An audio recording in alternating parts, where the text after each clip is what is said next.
includes undergraduate and graduate students in a range of humanities and social science subjects, within a community setting with particular attention to each student as a person.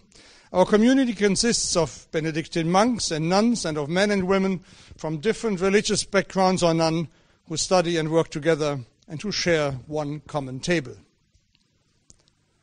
In addition to our educational ambitions, we also share in the age-old Benedictine concern for the future of Europe and related European values. Hence, we express our deep-felt thanks to our American donor for their support in making the visit of one of the foremost European thinkers and politicians, Professor Monti, possible. Moreover, I wish to thank our honorary fellow, Mr. Peter Sutherland, for his great help in making today's lecture possible. Peter is the incoming president of our Board of Regents in St. Benet's, and I'm proud and happy to announce this for the first time publicly today. I would like to give our warmfelt thanks to the Chancellor of the University of Oxford, Lord Patten, for having agreed to introduce his former colleague, Professor Monti, and to chair this event. The students, fellows, and staff of St. Benet's Hall all join me in extending a very warm welcome to you all and in thanking you all for your interest in Professor Monti's lecture. Thank you, Professor Monti, for giving us the honor. Please, Chancellor.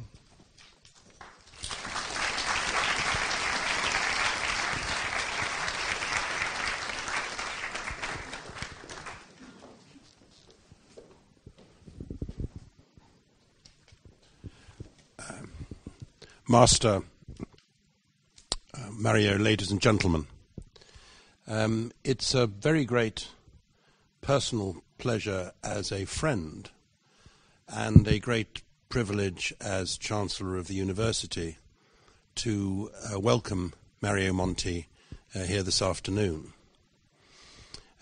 As you will know, he is an extremely eminent, distinguished academic economist.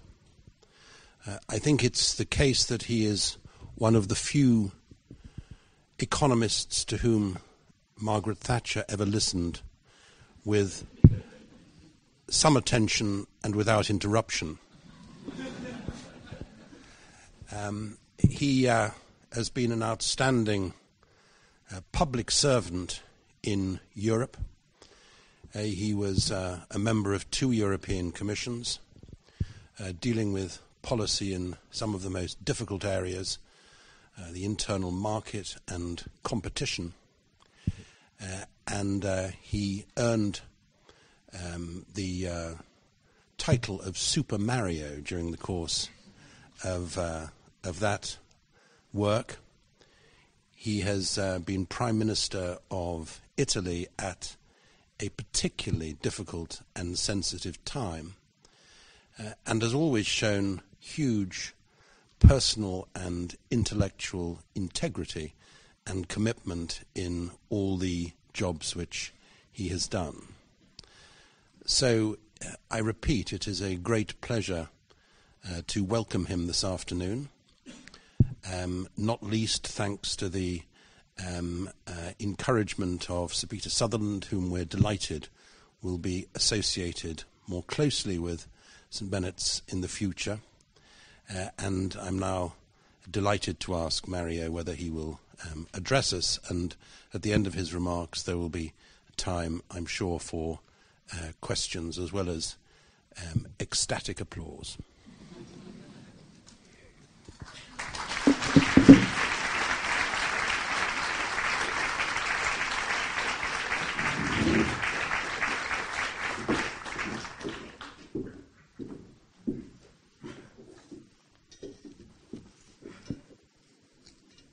Chancellor, President, Master, ladies and gentlemen, it's a great honor indeed for me to be again at Oxford after several years, and this time it's a particularly pleasant and thorough experience to go back to a university, really to a top world university, after some interesting and not always exciting experiences with what in academia we tend to call the real world.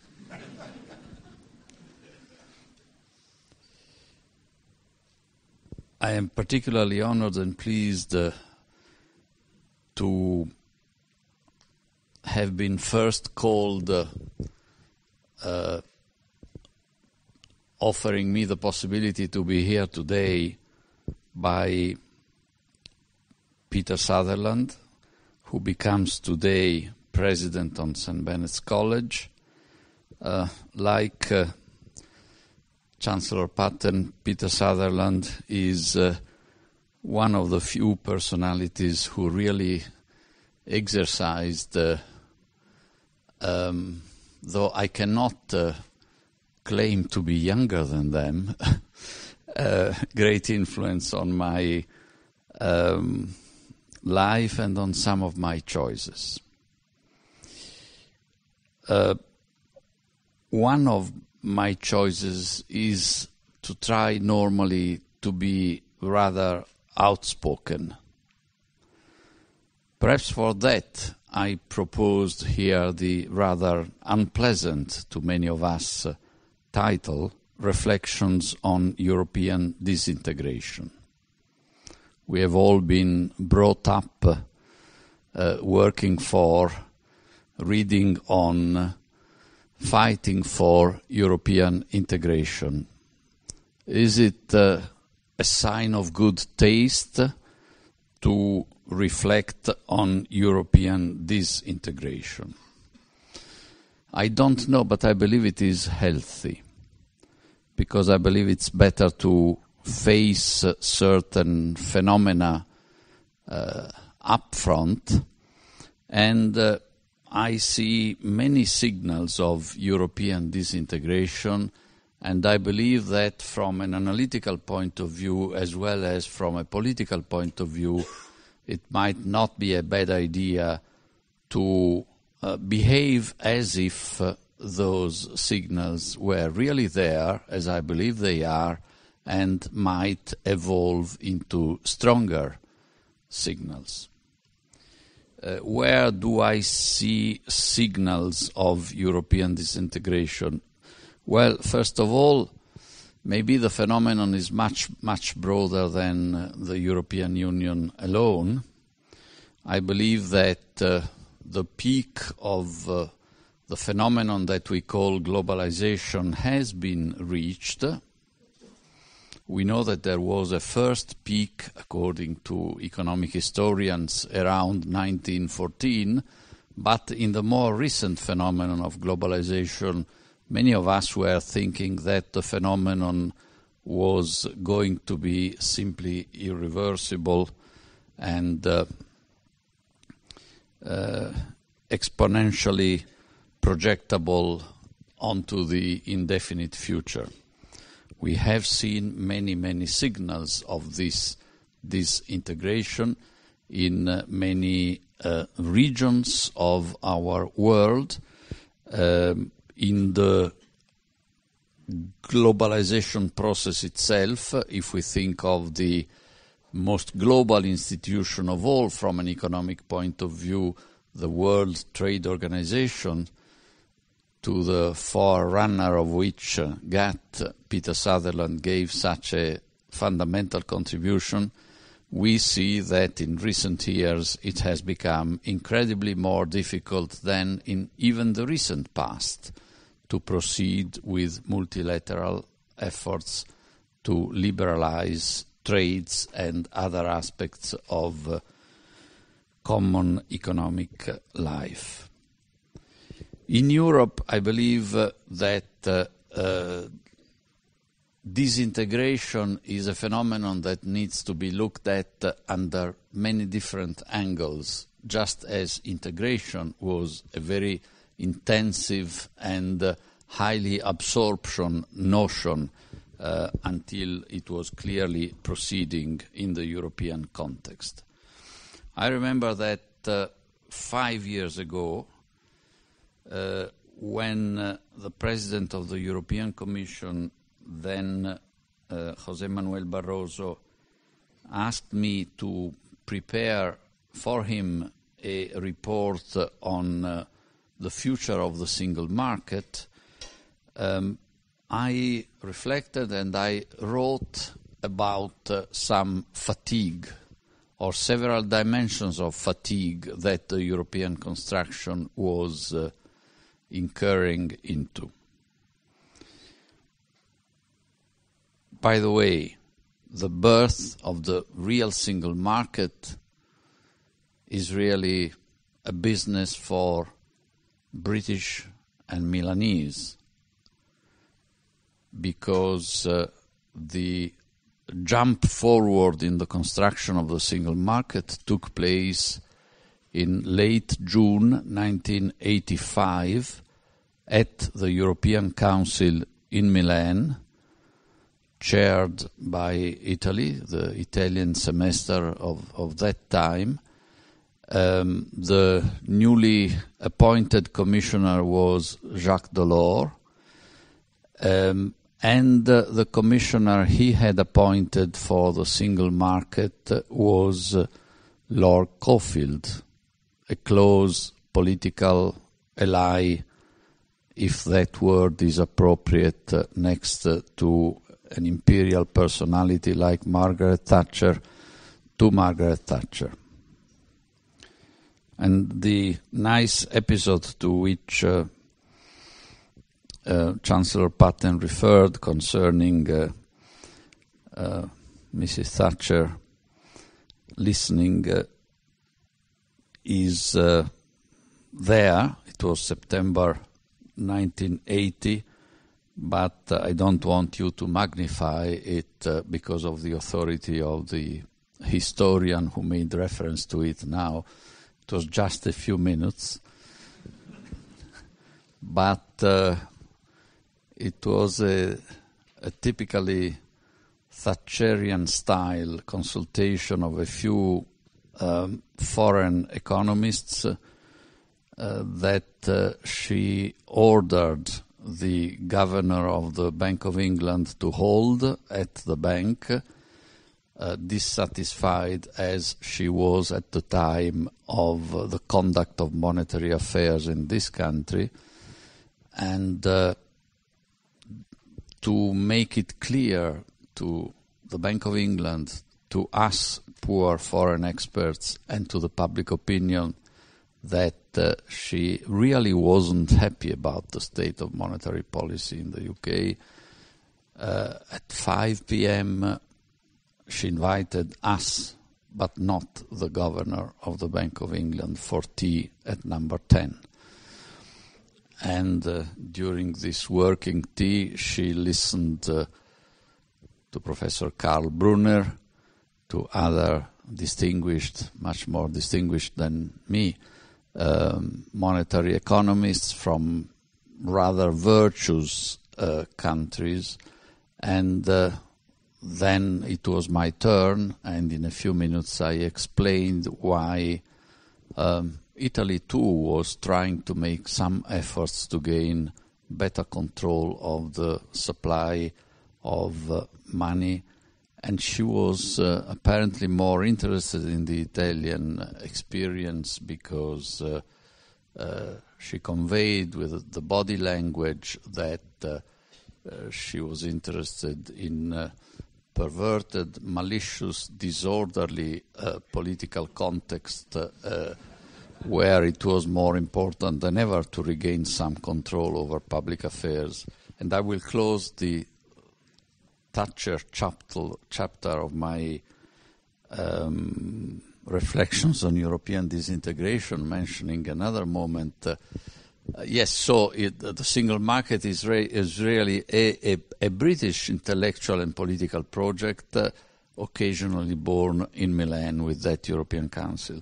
But Mrs. Thatcher was once in Milan, I guess in 1993, shortly after the signature of the Maastricht Treaty, and she was no longer Prime Minister. There was a panel there, a conversation, and some of us tried to explain to her why Italians, I should add, at the time, were very keen on the Maastricht Treaty, because we said to her, you know, Italian politicians are persuaded that sooner or later they should put a check on the budget deficit, except that the political will is not there. It's politically costly.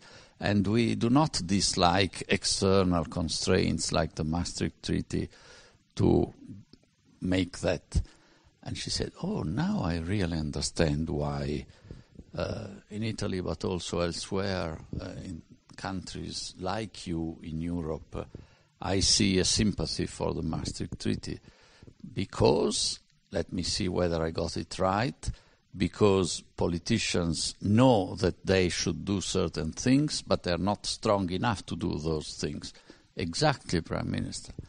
But then, she said, you must understand why the British people is not interested at all in Maastricht. Because they had me.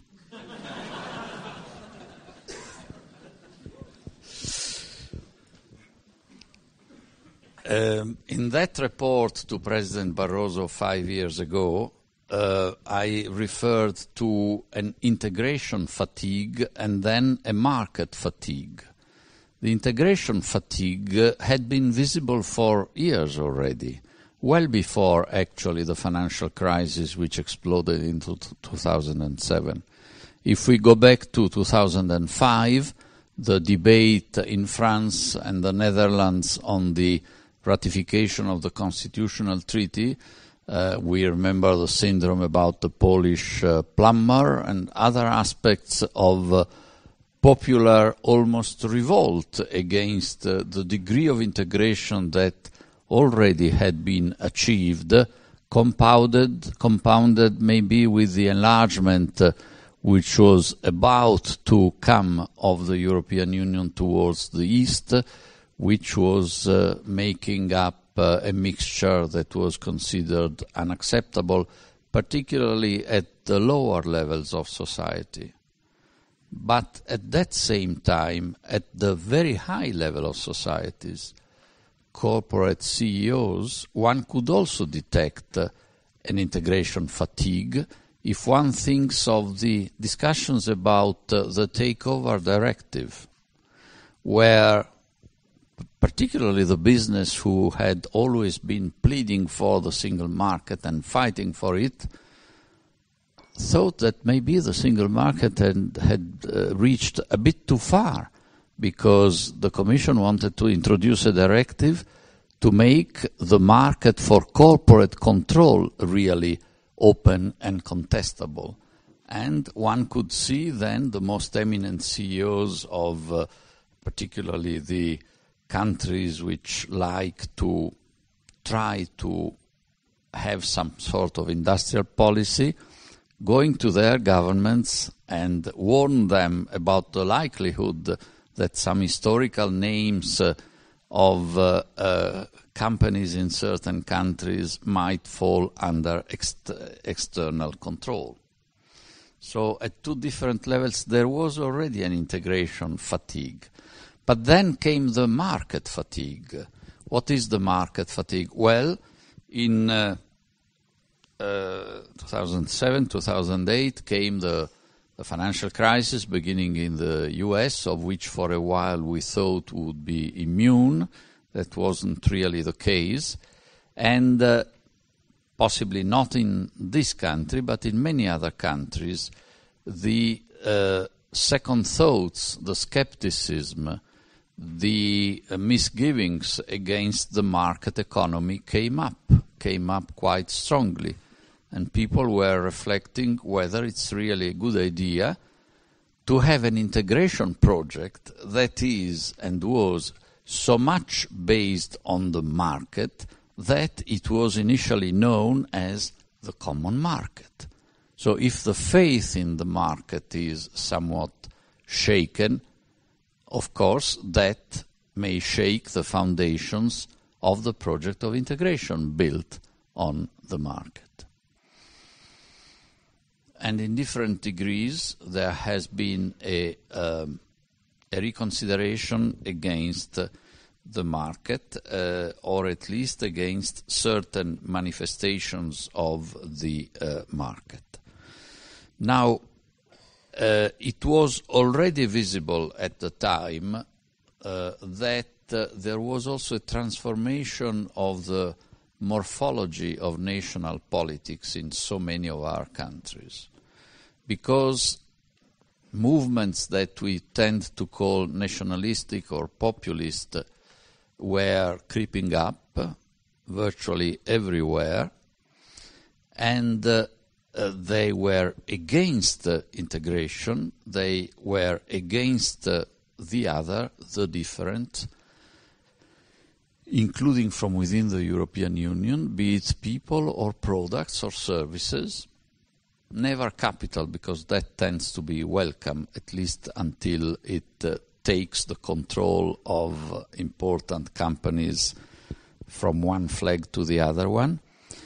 And what was the reaction of the big traditional pro-European parties, let's say the Popular Party family and the Socialist Party family in the terminology of the European Parliament, was not really that of fighting toughly and to the roots these anti-integration movements coming up. It was rather to try and competitively deal with them by taking up some of their claims and therefore becoming colder themselves towards the project of integrating Europe. Partly, I believe, for the normal cynicism, which I'm not sure does not exist at all in politics, even after having had a short stint through it. And if somebody is gaining votes with certain arguments, maybe one should adopt in part those arguments, the imitation competition game. And this has been visible more and more. It has taken very, very different manifestations, sometimes towards the right, or maybe most of the times, sometimes towards the left, sometimes more populist, sometimes more elitarian. I would not, for example, be ready to qualify the Alternative für Deutschland in Germany of being populist. That is a rather refined elite movement, not excluding influential professors, those who sometimes feel the physical imperative to rush to Karlsruhe or to Luxembourg to file complaints to one or the other Court of Justice for things that are done by the European institutions, not excluding the European Central Bank, but it's not a populist movement. But yet it cultivates the diversity and the specific tradition of one country's integrity, for example, in monetary policy, relative to the perversions that they see spreading around because of integration. I'm not a political scientist. I'm not a real politician. I have the view, however, and here I would like to be confronted with other views later on, that unless we do something very, very serious and radical, I don't know exactly what, but it is unavoidable that democracy and integration will be more and more and more in conflict with each other. Why? because politicians seem to have the perverse preference that they prefer to be re-elected rather than not. They don't care really very much about their place in history. They tend to do what their people ask them to do, and we sometimes call this the perfection of democracy. They tend to believe that it would be dishonest to betray electoral promises, whereas I believe it would be the first imperative of irresponsible politicians who promise exactly what people would like to see achieved the following day, to at least have the virtue of, on occasions, betray the promises. The media are this powerful, empowering instrument for each of us, the media and the social media. Certainly they contribute very, very much to two, by now, structural features of the political debate. One, the instant emergence of preferences, and two, the increasing short-termism of the policy decision-making horizon. I believe it is one of those contributions that the Oxford community, Chancellor, gives to the world, to have set up that, I believe it is the Martin Commission, on how to give more role to the long term in all policy decisions at the macroeconomic, macropolitical or company level. So we are all more and more hijacked by the short term and by the need to make political arguments in campaigns and in political debates very quick, very short. An argument that can be presented in 10 seconds, ceteris paribus, is going to win over an argument which is so complex that it might require 1 minute to be presented and made understandable. If you think of it, all the arguments in favor of reducing integration are more simple than all the arguments in favor of integration. There is unemployment. Well, make imports either impossible or more costly. There is an outflow of companies trying to locate in other parts of the world to produce more economically. Just prevent them from doing so. Actually, less than 10 seconds. And the appearance is very seductive. What is the counter-argument of those favoring integration? Economic history tells us that, however seductive these shortcuts may appear, in a number of cases we have seen that the consequences tend to be devastating for the individual country concerned, for the regional community, for the world. It's very, very difficult and time-consuming to get this complexity through the minds of electors. Also, integration lends itself to a dissociation between the actual responsibilities and the responsibility thrown onto the elector's mind by the very political leaders. And nothing is worse, but nothing is more inherent to the phenomenon of integration than having two levels, one the European, in our case, institutions, the other one the national politics. And I am really very, very surprised when people talk of a political crisis in Europe. European politics is in crisis. Of course it is in crisis. But the vast majority of the factors for this crisis lies essentially at the national level. Our democratic societies are in crisis.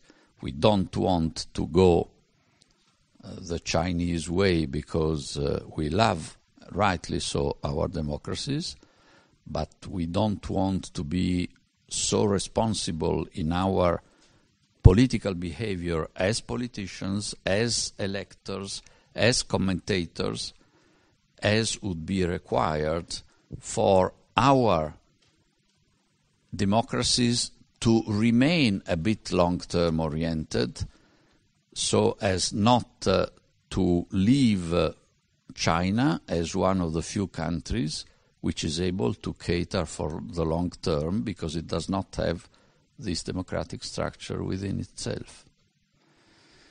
From this point of view, I must say I am rather pessimistic, and the inability of national politics to really take the long term into account and to take decisions which are good for the long term is not exclusive of Europe, and if I can dare to say so, the US is also, over the last several years, an example of great difficulty on delivering something for the future.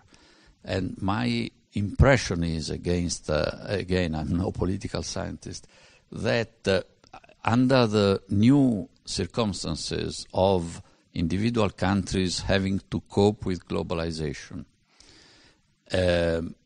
which requires bold structural decisions on the part of the policymakers, those constitutional setups which we were taught to be the most effective for governance maybe tend to be the least effective in the current circumstances.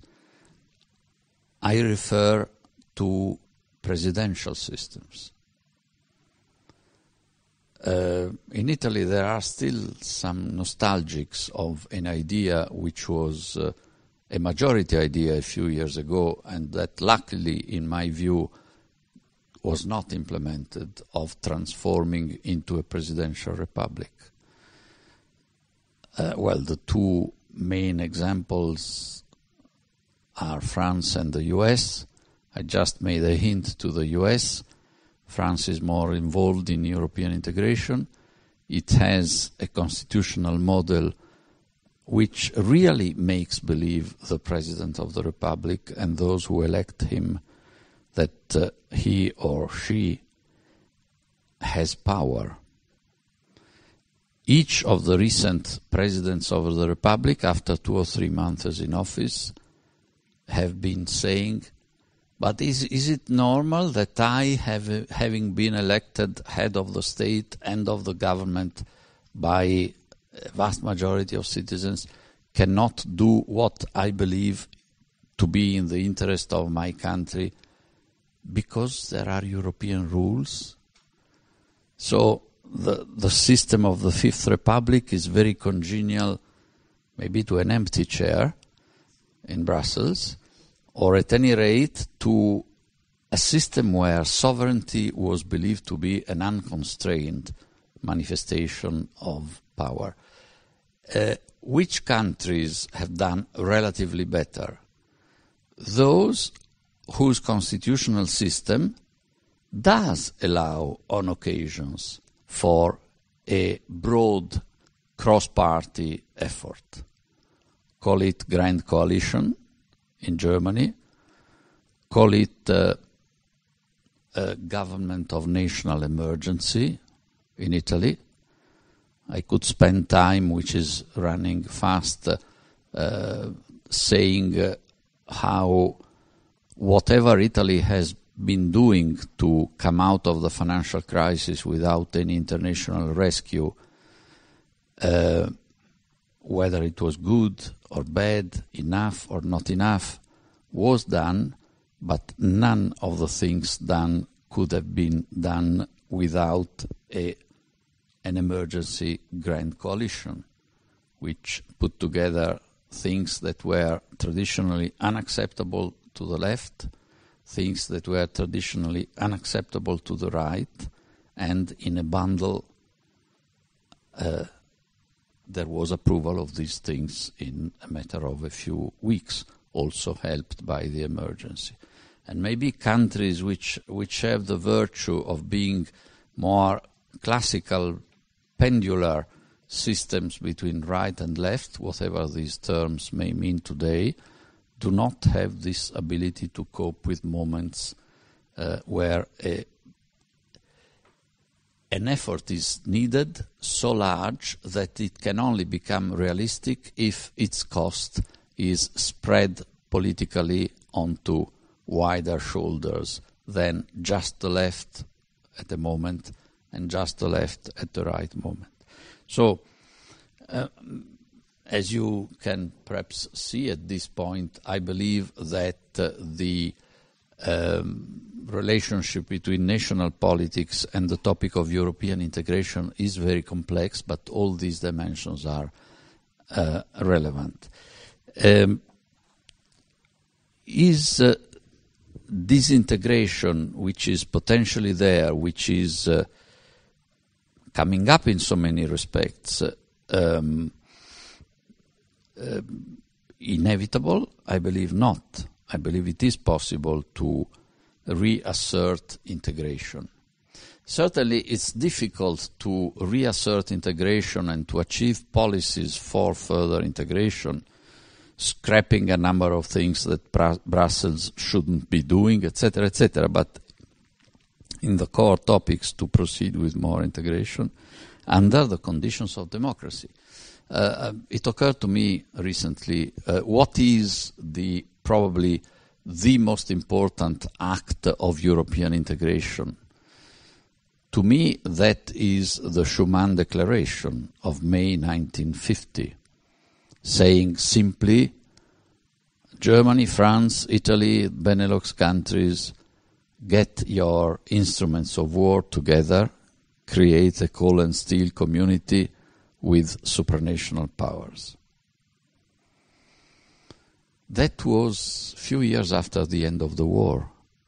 Suppose that, as we would consider perhaps inevitable today, there had to be a referendum on the Schuman Declaration. Probably 95% of people would have said rubbish. It was not rubbish. I'm not saying that we should now proceed also for the future with the mere consensus of the elite, as has been traditional for European integration. But certainly, unless there is a sudden increase in the sense of responsibility of political leaders, it's very, very hard to see steps forward in European integration under the conditions that the media, short-termism, the need for referenda, etc., pose. What could be done if we believe that European integration, for a number of reasons, has huge values? Well, I think we should look at the various lines of this integration. I believe that there is one between the north and the south of Europe, which was so dramatically visible on the skin of the south and on the soul of the north during the Eurozone crisis. Another one is the disconnect between people and politics. I repeat, not just politics at the European level, but first and foremost politics at the national level. And then, of course, there is the English Channel.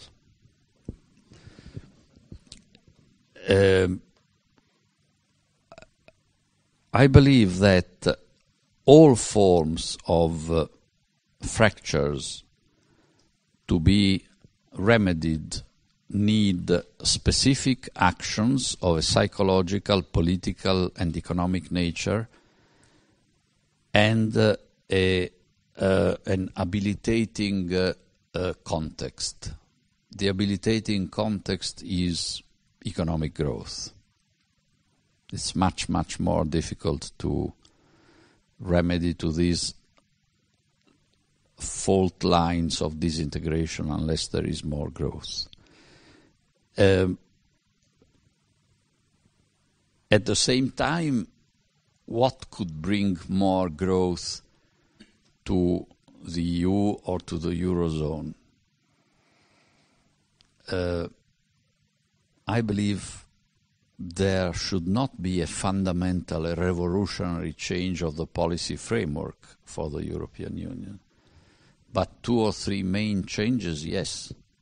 And one points to a vicious or virtuous circle, because one of the factors for growth would be deeper integration, a deeper single market, a more effective single market. But to achieve that, you need more growth to have the politics psychology better shaped. In a nutshell, let me conclude on this, then I will have a brief remark on the UK and it will be all. I believe that very schematically the changes that we need to have more growth in Europe are what the European Central Bank is doing or is trying to do. I do not believe that it is for the Central Bank to deliver growth. I am sorry to say, because this is a strictly minority view, that I would be against changing the mission of the ECB by introducing growth within it, Fed style. Why would I be against? Well, for the simple reason that, as we have seen in the recent past, the ECB can facilitate growth, at least by allowing for some stabilization of the financial markets, which are, if it is not there, a factor impeding growth. And after the European Council of June 2012, the political context has shaped up a space allowing, in principle, stabilizing interventions for so-called virtuous countries, complying with the EU recommendations, that the ECB has found itself comfortable with. Witness the statements of President Draghi just a few weeks later and the putting in place of the OMT. Now the ECB is doing further things. The day that it had growth in its mandate, I have one major concern, that European politicians, being on average what they are, they would finger point the ECB saying, look, they have growth among their responsibilities. Growth is so little, why don't they do more for growth? Whereas I'm convinced that many of the actions needed to have more growth in Europe are in the hands of national politicians and in the hands of European institutions, not so much in the hands of the ECB.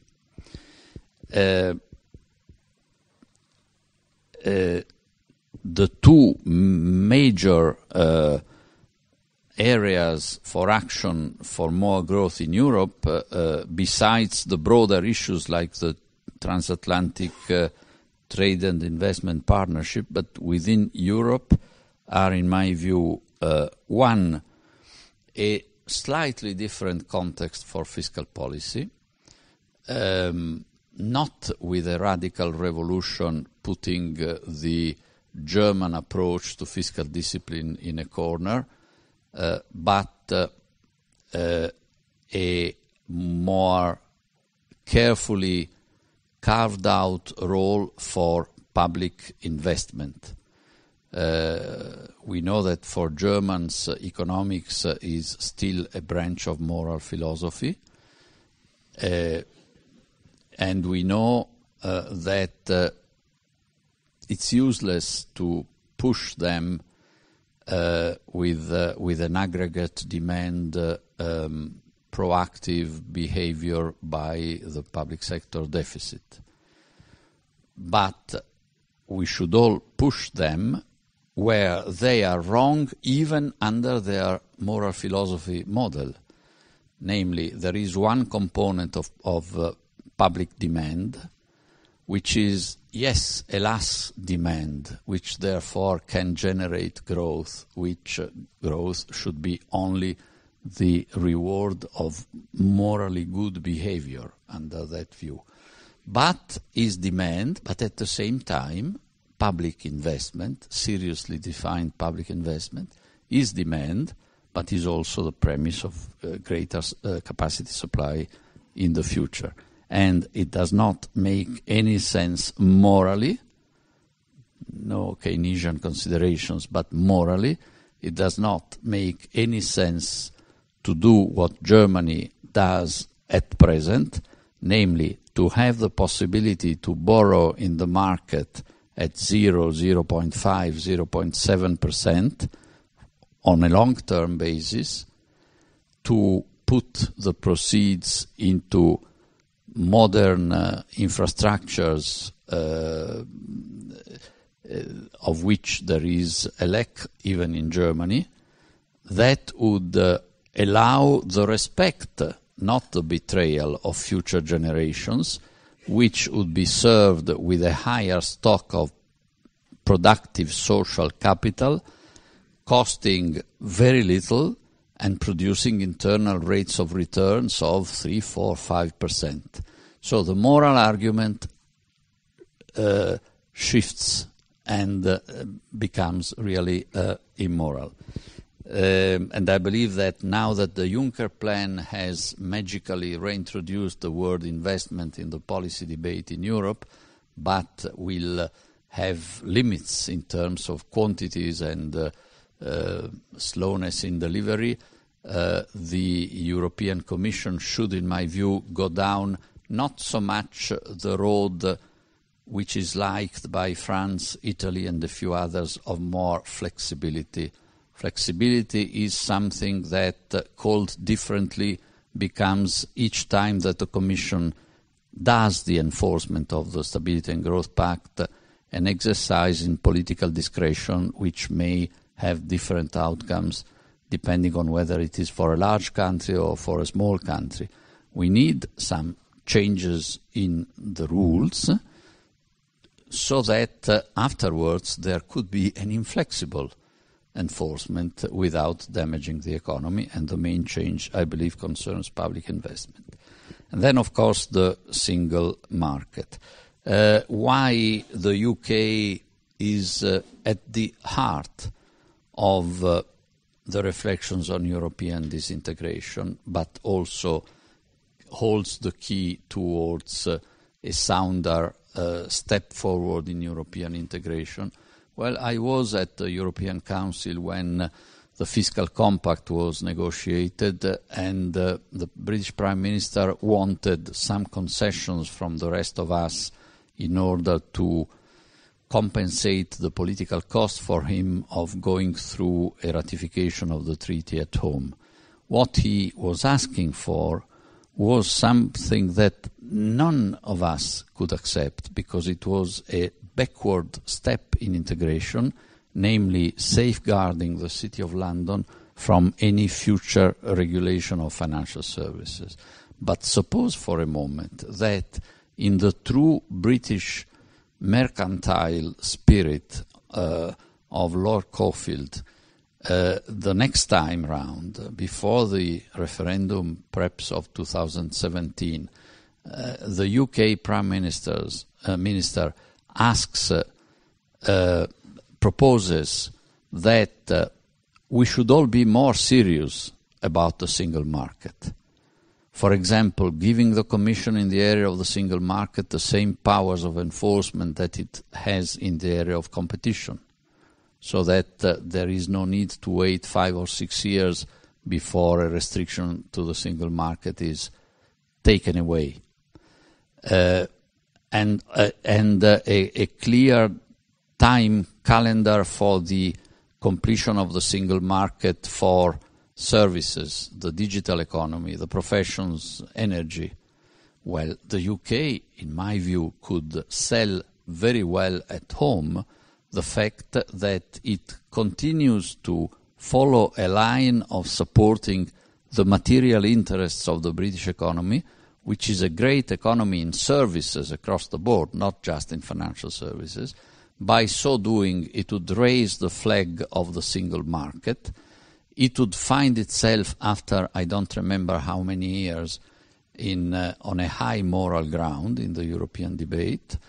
It would be met by applause and close alliances in the north and the east of Europe, from Denmark to Sweden to Finland to Poland to the Czech Republic, etc. Those who would be slightly less enthusiastic about this bold new action on the single market, like the French, could not really credibly oppose that too much, because it is something that should have been there for decades already. So I hope that this will not produce, if and when the British authorities consider this possibility, a sense of restrain from taking a bold action which could be read as further promoting European integration, but I wouldn't see any damage at all in a move that would at the same time promote a greater centrality of the UK in a European Union that would be a bit more similar to the one that the UK have always said they wanted. Thank you very much.